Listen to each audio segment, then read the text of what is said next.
नमस्कार दोस्तों, welcome to my blog और आप देख रहे हैं मेरी वृंदावन की यात्रा।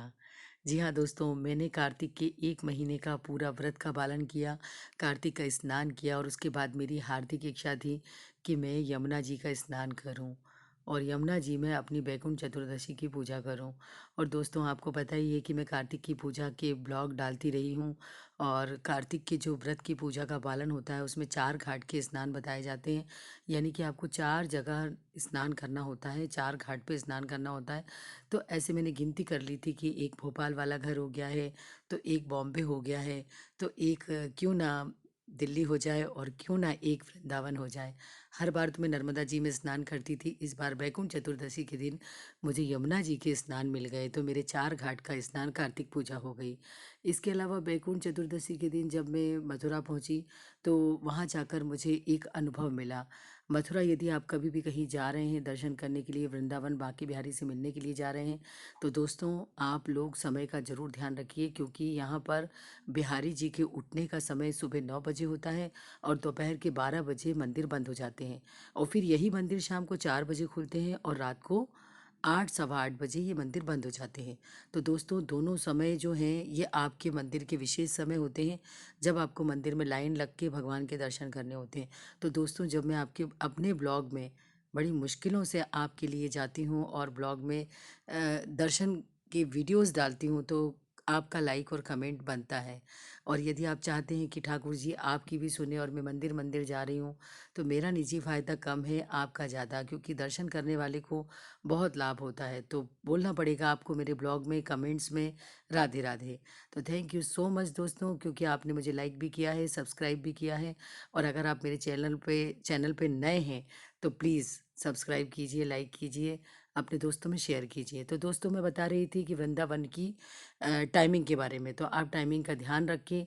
इसके अलावा मैं वृंदावन के घाट पर जब मैं गई, तो जो नाव में आपको यात्रा कराते हैं, जल विहार कराते हैं, तो ये 50 से 100 रुपए में कराते हैं और ये जल विहार बहुत ही अच्छा होता है।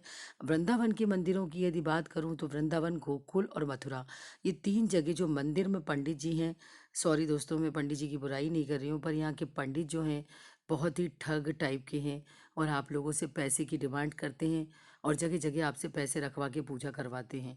किसी भी मंदिर में आपको 2-2 घंटे के लिए बैठा के रखते हैं और भगवान श्री कृष्ण के बारे में कम और दान यज्ञ तप के बारे में ज़्यादा बताकर आपको मंदिर में आपका समय ले लेते हैं, जिससे आप दूसरे मंदिर जा ही नहीं पाते। तो कभी आप वृंदावन जाएं, मथुरा जाएं, तो आप इस बात का ध्यान रखें कि आपका एक मंदिर में यदि 2 घंटे का समय लग जाएगा, तो आप दूसरे मंदिर नहीं जा पाएंगे।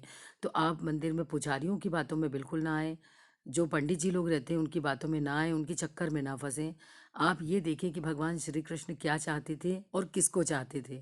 भगवान श्री कृष्ण गाय को चाहते थे, तो आप गाय को रोटी दीजिए। भगवान श्री कृष्ण लस्सी पसंद करते थे, तो आप लस्सी पीजिए, पिलाइए। दान धर्म अगर भगवान पसंद करते थे, तो क्यों ना गोकुल, वृंदावन और मथुरा की गलियों में झाड़ू लगा लें आप, या साफ सफाई कर लें, कहीं कचरा ना फेंकें।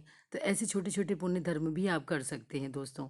ज़रूरी नहीं है कि आप पैसे लगाकर एक पंडित जी को दे देंगे तो भगवान श्री कृष्ण जी आपसे खुश होंगे। इसके अलावा वृंदावन का हर कण कण, वृंदावन का हर कण कण रज रज राधे राधे हैं। और वृंदावन में यदि आप किसी भी रज को, कहीं भी किसी भी सड़क पर किसी भी धूल को यदि आप प्रणाम कर लेते हैं, तो समझ लीजिए कि आपका प्रणाम बांके बिहारी जी तक पहुंच जाता है। तो यदि आप सचमुच वृंदावन जा रहे हैं, तो दोस्तों मेरा कहा माने कि आप 3 दिन 4 दिन के लिए तो ज़रूर जाएं। इसमें क्या है कि आपको दर्शन करने में बहुत ही आसानी होगी और बहुत ही अच्छे से कर पाएंगे, क्योंकि मथुरा के, वृंदावन के मंदिर जो हैं वो दिन में बंद रहते हैं। मथुरा और वृंदावन में पंडित जी लोग जो हैं वो मंदिर के रास्ते रोक लेते हैं और हम लोगों को दर्शन करने नहीं देते। यदि आप पैसे देते हैं तो आपको दर्शन करने का लाभ अच्छे से मिलता है, यदि आप पैसे नहीं देते हैं तो आपको थोड़ा पीछे कर दिया जाता है। मथुरा में यदि आप दर्शन करना चाहते हैं, तो आप यमुना जी में स्नान कीजिए, गोकुल में आप यमुना जी में स्नान कीजिए, क्योंकि गोकुल में जो यमुना जी बह रही है बहुत ही साफ स्वच्छ है और बढ़िया स्नान करने में मज़ा आता है। और यमुना जी के किनारे पर जो कान्हा जी का, नंद बाबा का भवन बना हुआ है, बड़ा ही सुंदर और सुहावना है और इसकी कारीगरी बहुत ही अद्भुत है।